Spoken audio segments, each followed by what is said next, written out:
France Culture et Arte présentent Et maintenant, le festival. Bonjour à tous, bienvenue sur la scène du studio 104 de la Maison de la Radio et de la Musique pour ce dernier après-midi du festival Et maintenant, organisé par Arte et France Culture. On est ravis de vous voir si nombreux, le studio 104 se remplit. On va parler donc des idées de demain, donc comme l'intime l'ordre de ce festival. On va continuer de circuler autour du thème de l'incertitude. On est ensemble sur la scène de ce studio jusqu'à 19h. Il va y avoir beaucoup d'idées, de sujets, de questions et de mondes qui vont succéder sur cette scène.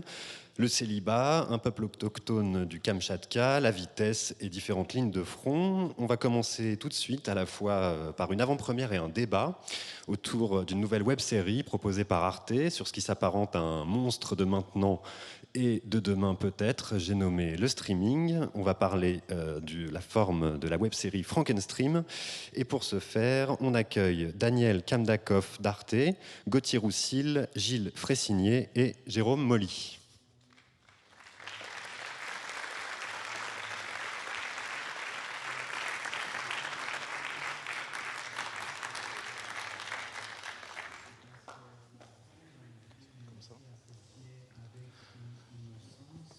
Bonjour à toutes et à tous. Merci beaucoup d'être là. On a un sujet qui n'est pas simple. Alors une bonne et une mauvaise nouvelle. La mauvaise nouvelle, c'est qu'on est streamé, c'est très polluant. Mais la bonne nouvelle, c'est qu'on aura des amorces de solutions d'ici une heure. Grâce à la projection d'un épisode en avant-première d'une web-série dédiée au streaming et à son impact climatique qu'on a appelé Frankenstream. Le principe de Frankenstream, c'est que les chiffres, les données, les scénarios sont tellement difficiles à appréhender, sont tellement inintelligibles qu'on a imaginé cette fable, cette référence à Frankenstein, donc une créature qui vainc la mort et pourtant se retourne contre nous.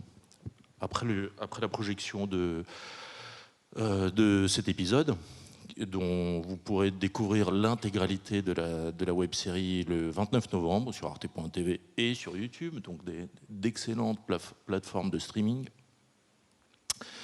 nous allons en débattre avec Gilles Fressigny, qui est le directeur du développement numérique à Arte, qui sera un peu dans le rôle de l'accusé, puisqu'on devra assumer le paradoxe d'être un acteur du streaming, un acteur citoyen, et aussi donc d'être un acteur responsable. En présence de Gauthier chercheur et designer qui à Paris-Saclay, qui nous aidera à comprendre la dimension d'infrastructure et de pollution cachée, invisible.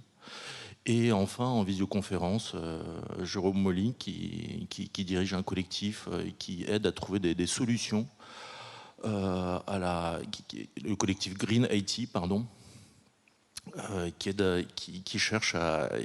fédère des experts à la recherche de solutions à la pollution numérique. Voilà, je pense que, pardon pour cette très longue présentation, viva le cinéma, la web-série, projection.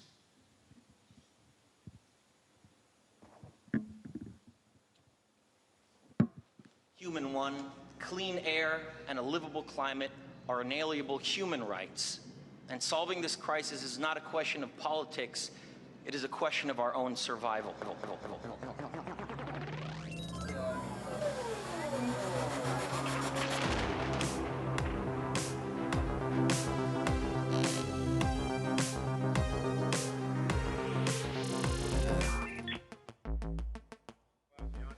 Le stream n'est pas une simple technologie. Il a créé sa propre sous-culture. Et salut à tous et bienvenue. On va se concentrer sur... Avec ses propres codes, son propre langage, sa façon de prendre la parole, de faire rire. Dès ses débuts, le stream offre une nouvelle façon de communiquer. Les pionniers ne s'appelaient pas youtubeurs, mais webcam artistes. As far as what I like to do, an awful lot of my time is spent simply working at my desk. Aujourd'hui, il révolutionne notre façon de travailler. Le streaming est devenu le nouvel open space. Chacun est potentiellement diffuseur de contenu, sans intermédiaire, comme les chaînes de télé, les radios, les labels, les studios. Le stream offre au web son printemps culturel. Le streaming est une avancée technologique passionnante pour l'accès à la musique. Moi, je vois des jeunes adultes qui ont 20 ans et qui ont une connaissance de la musique. Je trouve ça génial, vraiment.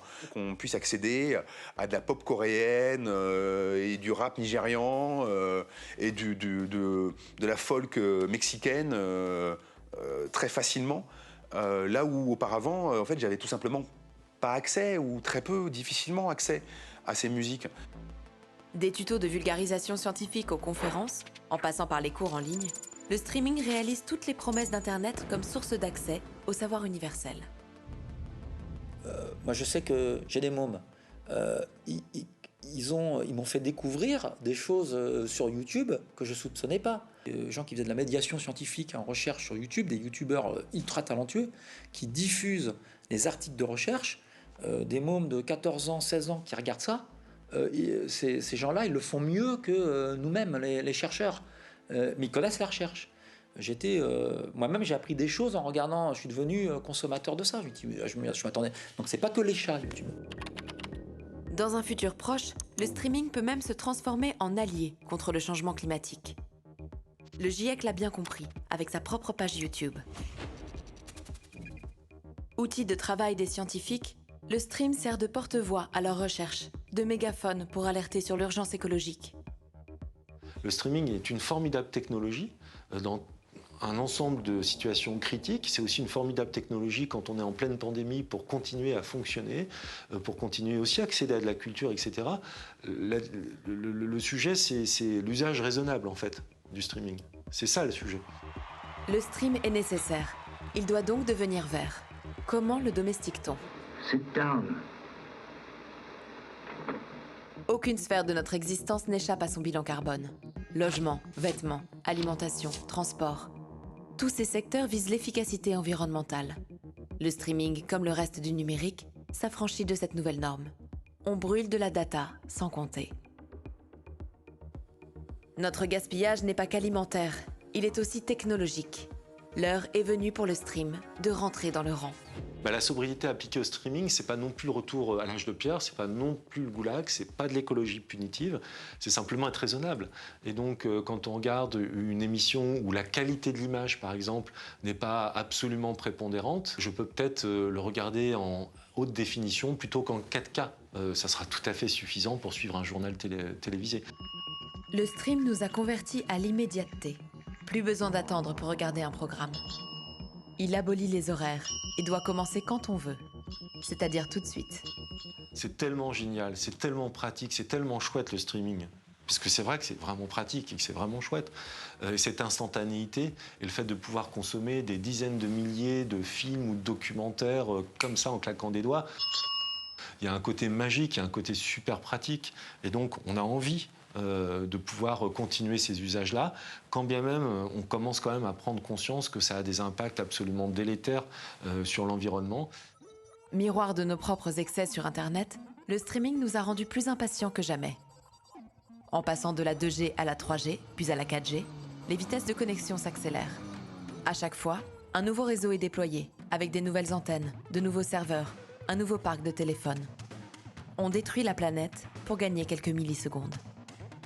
On évolue toujours vers des réseaux de plus en plus puissants, des 5G, 6G, 8G, on va y arriver, parce que la bande passante doit être toujours plus grande ou toujours plus efficace pour plein d'enjeux. Parce qu'on est dans l'ère de l'instantanéité, on est dans la tyrannie du maintenant, tout de suite, et qu'on veut effacer toute l'expérience nécessaire de la frustration, de l'attente, de l'ennui, de la non-satisfaction immédiate. Le streaming, ça devient un mode de fonctionnement global et un mode de pensée. Rien ne semble l'arrêter. Le streaming, dans sa toute-puissance, nous abreuve jusqu'à l'écœurement, nous impose une boulimie de contenu. Binge-watcher une série non-stop pendant 8 heures est devenu la norme. Le streaming n'a plus de fin. Sur Twitch, un streamer a dépassé 500 jours en live stream. Good morning, everybody. My name is Ron, GP Hustler. I've been streaming 24/7 on Twitch now for about 2,100 hours. Les données envahissent nos vies, et ce n'est qu'un début. Le métaverse promet dans un futur proche un monde parallèle, immersif et virtuel. Chacun évoluera derrière un avatar ou un hologramme pour jouer, travailler, discuter, apprendre. Dans cet univers tout numérique, le streaming régnera en maître, parachevant sa conquête de nos existences. De simple outil d'accès à la culture, le streaming devient un mode d'interaction sociale. First, the feeling of presence. This is the defining quality of the metaverse. You're going to really feel like you're there with other people. You'll see their facial expressions, you'll see their body language, maybe figure out if they're actually holding a winning hand. Dans le métaverse, on stream comme on respire, pour un bilan carbone incalculable. La faute à l'opacité des acteurs et le nombre d'intermédiaires. Reste une certitude. La data coule à flot et nous étouffe. Aujourd'hui, on pourrait dire qu'au niveau du numérique, on se situe comme avant le choc pétrolier des années 70, quand on a eu en gros une hausse très importante des prix et que tout le monde s'est rendu compte qu'il fallait changer de modèle. Sur la data, elle semble gratuite, infinie. On ne se rend pas compte de l'impact que ça a. On est complètement captif de toutes ces données. Donc on est dans un système aussi de plus en plus complexe de gestion de tout par la donnée. Et on n'a pas effectivement encore vécu de choc numérique qui permettrait peut-être de se dire changeons de méthode. Le streaming a besoin de prendre une nouvelle direction, de se diriger vers un modèle plus économe où la data est ni gratuite ni illimitée, et en finir avec cette idée que le numérique est immatériel. Ça fait 30 ans qu'on nous fait croire que ça n'a pas d'impact en fait. Et comme n'importe quelle industrie, ça a un impact. Et du coup, comme n'importe quelle industrie, il faut aussi le réguler, il faut aussi le maîtriser, et il faut le faire entrer dans un cadre dans lequel c'est soutenable. À l'heure où chaque degré compte, où les citoyens sont appelés à réduire leur bilan carbone, les acteurs du numérique, eux, avancent comme s'il n'y avait pas de dérèglement climatique. Le streaming, aveuglé par sa croissance, s'envole sans se soucier de sa propre pollution. On a besoin de savoir en temps réel ce que ça coûte quand on a une action, quand on a un geste numérique, qu'est-ce qu'il coûte? Ce genre de connaissances va être indispensable si on veut arriver à des neutralités carbone dont on parle, si on veut arriver à la protection de l'environnement et à respecter les recommandations du GIEC. Il va falloir qu'on en passe par cette éducation et par cette capacité outillée des citoyens à savoir exactement ce qu'ils sont en train de faire et l'incidence que ça a. Comme l'interdiction de la paille ou du sac plastique, des petits gestes peuvent faire le plus grand bien pour la planète. Vous pensiez pomper de la 4G à pleine balle? C'est préférable d'opter pour le Wi-Fi, qui utilise 3 fois moins d'énergie. Plutôt que regarder en streaming des films ou des séries en 5G dans les transports, mieux vaut les télécharger avant. Lors d'un visio, sachez que les effets vidéo comme les fonds flous ou les oreilles de chat très gourmands en données ne sont pas indispensables. Si vous pouvez couper la vidéo, c'est encore mieux. Mais le plus important, prenez soin de vos appareils. Ne les jetez pas. Si vous changez, prenez des plus réparables. Pour les cinéphiles, passez au rétroprojecteur. Le vidéoprojecteur sur la phase d'utilisation va consommer plus d'électricité, donc aura plus d'impacts environnementaux sur la phase d'utilisation. Mais sa fabrication est tellement moins impactante que celle d'un écran à diagonale identique qu'il vaut mieux utiliser un vidéoprojecteur. Donc. Nos téléphones, tablettes et ordinateurs sont les premiers émetteurs de gaz à effet de serre du numérique. Ils n'ont pas l'air comme ça, si beaux, si lisses. Ce sont pourtant d'affreux pollueurs ultra-énergivores que l'on garde au chaud dans nos poches et que l'on rachète dès qu'on peut. Il faut absolument réduire la consommation d'équipements, ça c'est sûr. Il faut que ça dure plus longtemps. On peut pas vivre dans un monde dans lequel des smartphones vont durer que 2 à 3 ans. C'est pas normal. Et utiliser des ressources pour faire ça, c'est c'est quand même pas réfléchir sur ce qu'on aura disponible dans les prochaines années. Comment faire pour les préserver quand les systèmes d'exploitation changent en permanence, rendant obsolètes des appareils qui fonctionnent encore? Quand les algorithmes de compression nécessitent des processeurs toujours plus avancés techniquement? Quand le coût de réparation de ces objets de haute technologie côtoie ceux d'un appareil neuf? Il faudrait maintenir les logiciels et les applications pendant 10 ans. Il faudrait avoir un modèle économique pour les constructeurs dans lequel c'est rentable pour eux de vendre un truc qui dure 10 ans, sachant que leur modèle de rentabilité aujourd'hui, pour la plupart, c'est quand même d'en vendre tous les 2 ans. Il faudrait un modèle juridique, du coup, qui grave ça, notamment en Europe. En Europe, on pourrait faire du lobby là-dessus, forcer aux mises à jour, forcer la réparation des équipements. En retour, ça demande de changer notre relation au contenu numérique.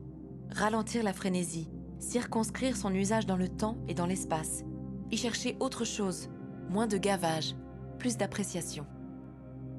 Comment faire durer un équipement? Qu'est-ce que ça veut dire pour l'ensemble de mes usages? Comment, en fait, je rentre dans une autre relation avec le numérique, avec l'écosystème numérique, dans le sens où un téléphone qui est moins puissant, tu développes moins d'usages, ou en cas, tu es moins sur ton téléphone.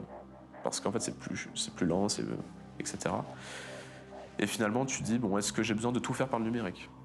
En 2025, le streaming fêtera ses 30 ans. La même année, le GIEC prévoit le franchissement de la barre des 1,5 degrés de réchauffement climatique. Et si le stream pouvait enfin écouter le GIEC? Ils sont de la même génération. 30 ans, c'est l'âge de raison. Si le stream ne se régule pas seul, il faut l'aider et éventuellement l'encadrer par la loi. Il n'y a pas de recette miracle. Un stream plus propre, c'est avant tout moins de stream. À l'heure où Internet pollue plus que l'aviation, et bientôt plus que l'automobile, n'est-ce pas l'heure de se désintoxiquer? Mais demander aujourd'hui aux internautes d'être raisonnables, c'est un peu demander à un fumeur d'arrêter la cigarette, tout en posant une cartouche dans son salon. Moi, je ne crois pas vraiment à cette idée de dire aux gens faites attention, soyez responsables à votre consommation. Il faut plutôt poser la question aux entreprises et se poser la question à nous en tant que société. Qu'est-ce qu'on demande aux entreprises? Et il faut que les politiques se saisissent, je pense, du sujet pour voir voilà, qu'est-ce qu'on autorise, qu'est-ce qui est pertinent, qu'est-ce qui fonctionne bien technologiquement en termes, qu'est-ce qui est économe. Il y a plein de progrès possibles. Aujourd'hui, on ne les fait pas parce que la puissance informatique est tellement disponible et c'est pas cher qu'en fait, on n'a pas de raison de le faire, on va dire, au niveau du marché. Mais il y a plein d'options qui sont là, qui sont possibles, qui sont sous la main. Et le jour où ça deviendra soit rentable, soit vital, eh ben, elles seront là et elles seront prises en main, je pense. La technologie n'est qu'un outil à notre service. À nous de lui redonner sa juste place, alignée avec nos besoins. Pas ceux que l'on nous vend, mais ceux qui nous permettent de maintenir un équilibre entre préservation des ressources et ce délicieux plaisir du clic. Will you play with me?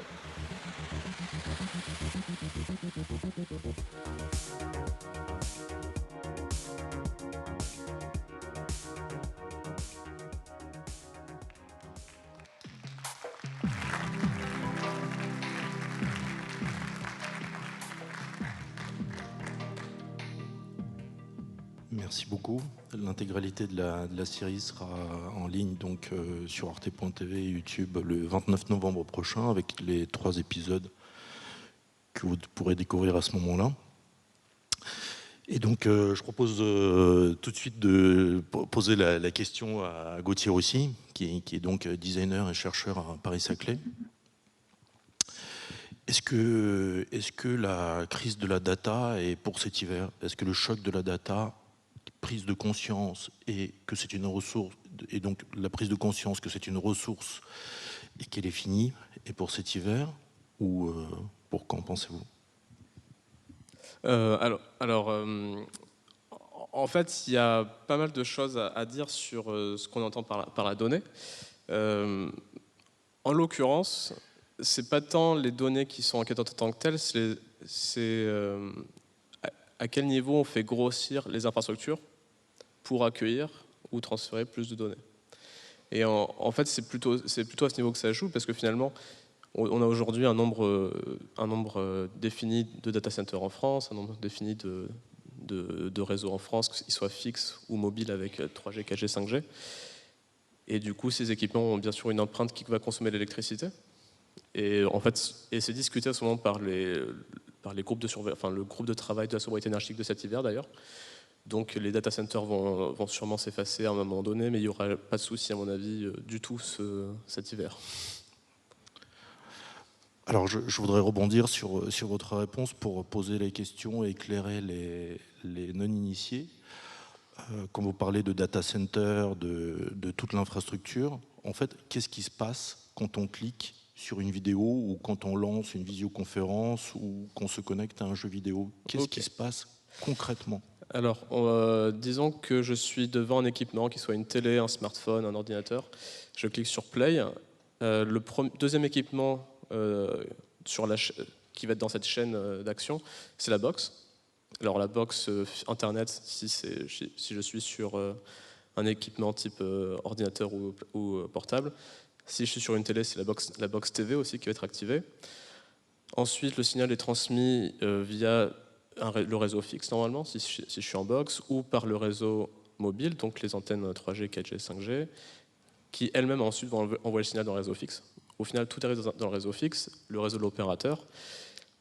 Quand on arrive dans le réseau de l'opérateur, c'est le data center de l'opérateur, de mon fournisseur d'accès Internet, qui va gérer la requête et qui va aller chercher la donnée où elle se trouve, en utilisant d'autres réseaux pour aller la chercher dans un autre data center et la ramener vers moi. Mais même en l'occurrence, lorsqu'on parle d'un acteur mondial comme Netflix, en fait, tous les fichiers vidéo de Netflix sont déjà hébergés directement chez les fournisseurs d'accès Internet.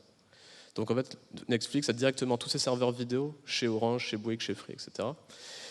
Et du coup, le fichier vidéo en tant que tel ne fait juste qu'un aller-retour entre mon ordinateur et l'opérateur télécom. Mais du coup, ces équipements, ils ont une consommation d'électrique qui est quasiment la même que que j'ai un flux de données très faible ou très important. Et c'est là où, en fait, où il y a peut-être une confusion dans le documentaire, c'est que réduire, en tout cas si je suis sur un équipement ordinateur ou portable, etc., changer la résolution ne va pas changer la consommation électrique, et du coup ne va pas forcément changer l'empreinte. Mais en fait, le pourquoi on parle des données, c'est parce qu'en effet, c'est plus une question de plus on déploie des usages qui sont intenses en données, plus on pourrait, en fait, on encourage à la construction de plus d'infrastructures. Et c'est ça, en fait, qui est le principal inquiétude d'un point de vue des sciences environnementales appliquées au numérique. Et vous avez parlé de data center. Qu'est-ce que c'est un data center? Avant de produire ce documentaire, je n'en avais pas la moindre idée. Un data center, c'est un bâtiment dans lequel on a des rangées d'étagères avec des serveurs. Un serveur, c'est un ordinateur sans écran, c'est juste avec du stockage, des capacités de calcul et des capacités pour se connecter sur un réseau et faire transiter l'information sur un réseau, avec un groupe électrique pour l'alimenter, un groupe froid pour le refroidir, et plein d'équipements pour être sûr que le centre de données ou data center ne s'éteindra jamais. Donc typiquement, un data center, c'est aussi une génératrice de secours avec des cuves de fuel en cas de coupure de courant, c'est des batteries aussi pour prendre le relais. Et donc, mais au final, c'est un bâtiment avec des rangées de serveurs qui sont juste là pour soit stocker des données, soit les faire transiter, soit les calculer. D'accord. Je voudrais me poser une question à Jérôme, que je ne vois pas, mais voilà. Jérôme Molly, une question à votre attention, puisqu'il semble que l'essentiel de la pollution provienne des infrastructures. Pourquoi dit-on que c'est le streaming? Pourquoi fait-on du streaming le coupable, le responsable d'une grosse partie de la pollution numérique? Alors, comme le disait Gauthier juste avant, hein, c'est le principal, c'est que le streaming consomme à peu près, par exemple, 60% de la bande passante Internet en France. Et en fait, le risque, c'est tout simplement de boucher les tuyaux par lesquels transitent toutes ces données-là, comme on peut avoir un bouchon sur la route parce qu'il y a trop de trafic.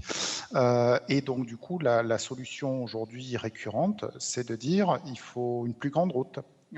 Et donc là, on va lancer des infrastructures de plus en plus gigantesques pour absorber tout ce trafic de données Et donc, en fait, l'impact, il est là. Il est quand on va créer cette nouvelle infrastructure où on va vraiment aller une marche plus haut, créer une infrastructure, c'est pas simple. L'analogie de la route est plutôt bonne. Hein. On vous dit, vous avez une route nationale, eh ben maintenant il faut faire une autoroute à la place parce qu'il y a trop de voitures. On imagine tout de suite ce que ça peut représenter. Et là, c'est un petit peu la même chose pour les infrastructures réseau, et donc qui sont aujourd'hui impactées de manière assez importante par le streaming. D'accord. Et ça, c'est à l'autre bout de la chaîne. Devant nos écrans, il y a des éditeurs de contenu, des chaînes de télévision, des radios. Et comment se positionne une chaîne comme Arte qui se veut à la fois européenne, citoyenne, qui éveille les consciences, fait prendre du recul, et en même temps, il s'agit d'aller chercher les gens là où ils sont, c'est-à-dire devant leur télévision, devant leur écran, d'avoir leur attention dans leurs usages, dans leur culture. Qu'en dites-vous, Gilles ? Alors, comment on procède ? C'est une bonne question. On sait déjà qu'en tant que plateforme culturelle européenne, plateforme de streaming, on fait partie de l'équation et qu'on a évidemment des questions à se poser sur notre impact en tant qu'entreprise et après notre rôle en tant que média. Donc notre impact en tant qu'entreprise, c'est tout d'abord pouvoir l'identifier et en faire un sujet un peu central dans le développement de l'entreprise, qui se veut responsable, donc l'intégrer dans nos projets de groupe, les contrats qu'on a en lien avec l'État, avec les ministères de tutelle. Donc se dire que mesurer, comprendre notre impact, c'est déjà le premier chemin.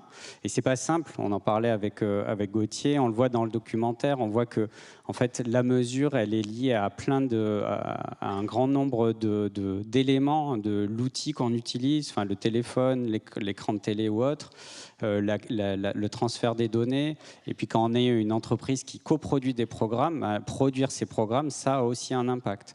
Donc le mesurer, ça passe par différentes initiatives. Si on regarde sur la production des programmes, c'est travailler avec les producteurs avec qui on coproduit ces programmes et de voir quel est l'impact de la production déjà. Donc en lien avec le CNC, on travaille sur un plan d'action pour réfléchir à comment faire évoluer toutes les productions vers plus de prise en compte de la dépense énergétique de ces programmes-là. Donc c'est un travail un peu sur le long cours, mais c'est une première étape déjà dès le tournage. Le deuxième aspect, c'est aussi de réfléchir à la façon dont on utilise les ressources dans nos bâtiments, dans la façon de diffuser également. Donc ça, c'est évidemment un besoin de mesure et c'est pas forcément évident de le mesurer. Je vais donner un exemple. On a quelques outils pour le mesurer. Un des exemples, c'est mesurer l'impact que peut avoir notre site internet, notre plateforme de streaming. Et quand on refait ces pages-là, ces contenus, ces différents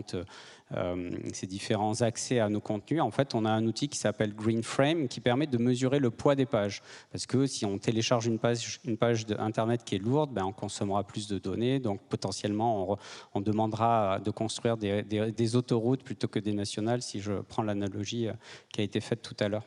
Donc ça, c'est aussi une autre façon de mesurer, mais on voit bien qu'il y a plein d'éléments à différents espaces, à différents endroits que l'on doit mesurer. Et puis le dernier aspect, c'est plus la relation à l'audience, en tant que, tu disais Daniel, de médias de service public, c'est de permettre avant tout à un utilisateur de comprendre le monde dans lequel il vit, à travers des documentaires que vous pouvez voir à différents endroits, que ce soit à l'antenne ou sur le numérique, d'analyser ce monde-là, la complexité du monde dans différentes matières, dans différentes disciplines, la géopolitique, la question de société, mais évidemment le numérique. On se préoccupe très peu de connaître un peu ce que le numérique implique en termes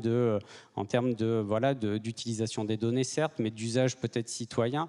Donc évidemment, Frankenstream, c'est un exemple de ce type de programme. On n'a pas attendu 2022 pour le faire, on en fait depuis de nombreuses années, mais tout ça pour permettre en fait à l'utilisateur, aux utilisateurs, aux citoyens d'avoir un usage un petit peu éclairé, d'abord éclairé, comprendre, et après raisonner, on pense, ou raisonnable, comme c'était dit dans le documentaire. Donc voilà, et associé à cela, on en reparlera peut-être, essayer de montrer quelques éléments, on a une page, on crée une page qui permet d'expliquer comment utiliser Internet de façon éclairée, raisonnée, raisonnable, en ayant des actions sur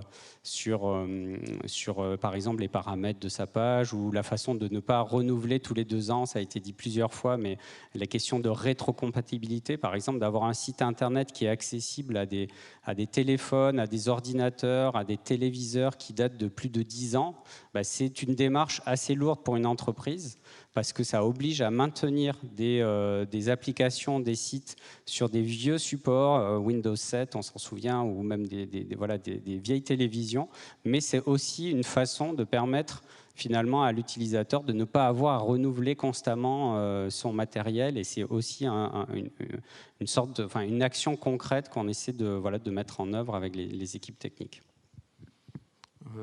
Merci. Je crois que Gauthier a envie d'intervenir, et peut-être sur la question de l'utilisateur, de l'usager citoyen. Il y a peut-être quelque chose une conscience. Alors, je vais essayer. En fait, c'est que je voulais revenir peut-être sur un élément peut-être qui manque, c'est qu'est-ce qu'on regarde en fait quand on parle de l'empreinte environnementale, parce qu'en fait, c'est une méthodologie qui est assez spécifique finalement. Mais normalement, lorsqu'on évalue l'empreinte environnementale d'un service ou d'un produit numérique, en fait, on regarde 3 tiers, les équipements, les réseaux, les centres de données, et on va regarder l'impact qu'ils ont sur leur cycle de vie, la fabrication, l'usage et la fin de vie. Bon, aujourd'hui, on sait bien faire usage et un peu la fabrication, et ensuite, on va regarder des facteurs environnementaux, donc combien ils ont consommé d'énergie, combien ils ont consommé de matière, combien ça a mis de gaz à effet de serre, combien ça a consommé d'eau. En l'occurrence, si on regarde juste le moment où on utilise des équipements, on utilise des équipements pour streamer une série, donc on va principalement regarder que l'électricité.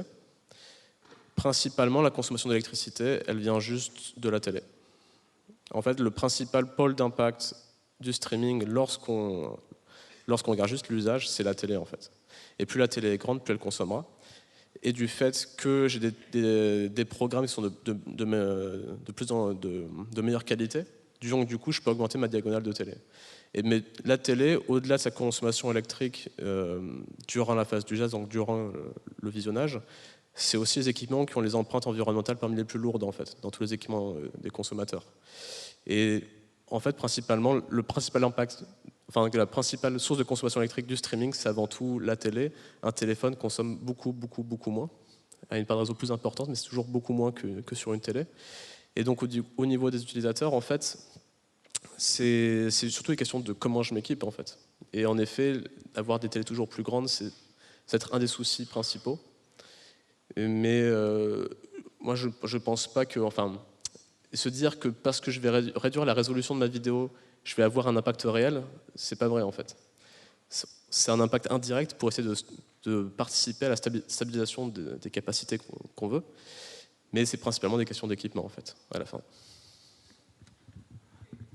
Et en tant qu'usager pour visionner la série Frankenstream, quelle sera la différence entre un visionnage sur smartphone moins gourmand en énergie, mais gavé de métaux, de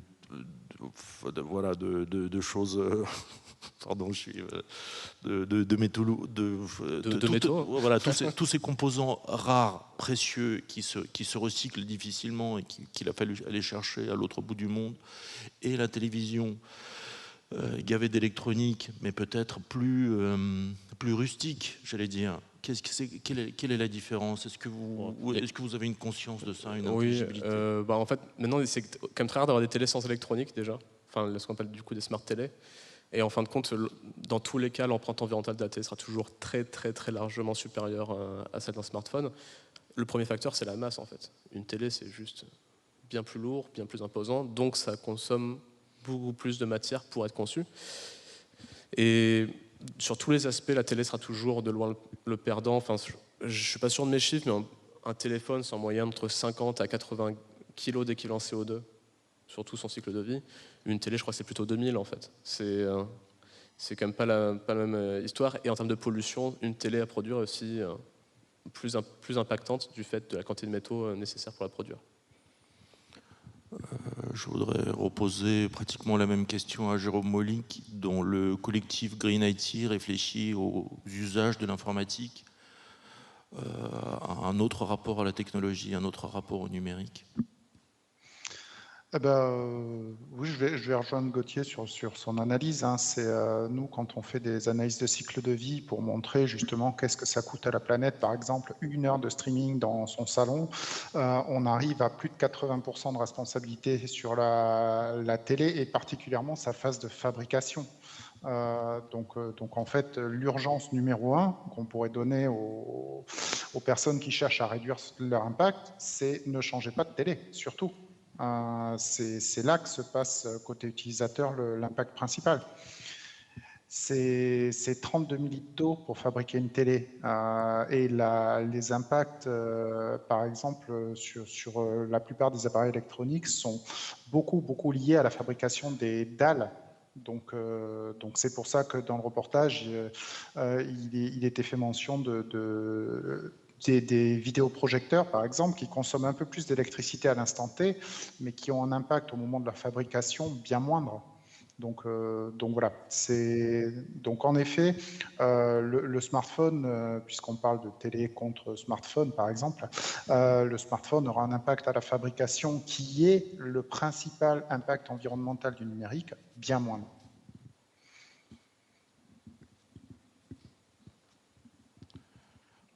Merci.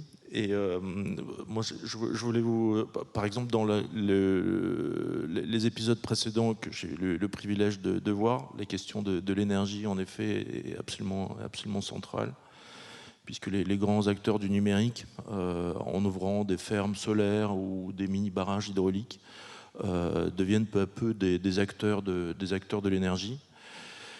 Et cela ne va pas sans poser des questions politiques et citoyennes, n'est-ce pas, Gauthier?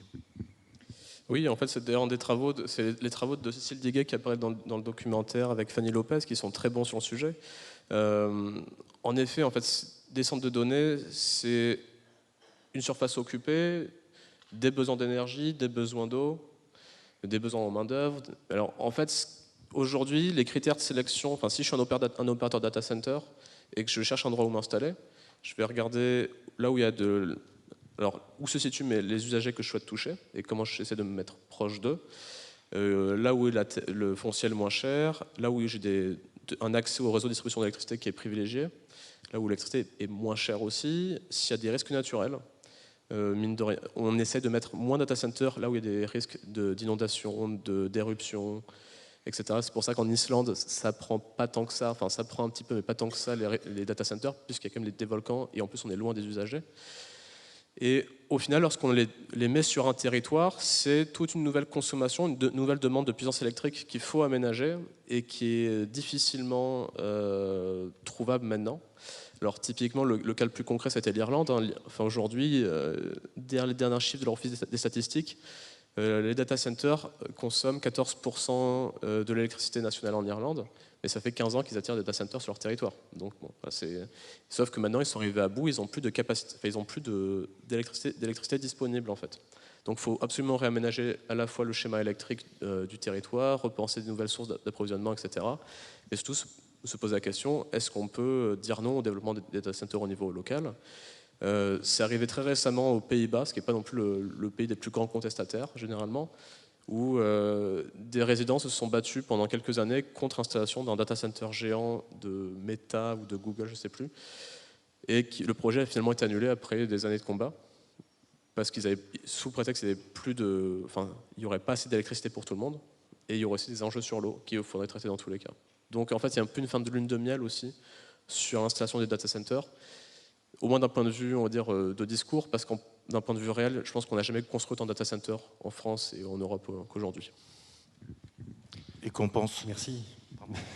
Merci beaucoup, Daniel Kamdakov, et merci à tous les quatre pour cette table ronde autour de Frankenstream.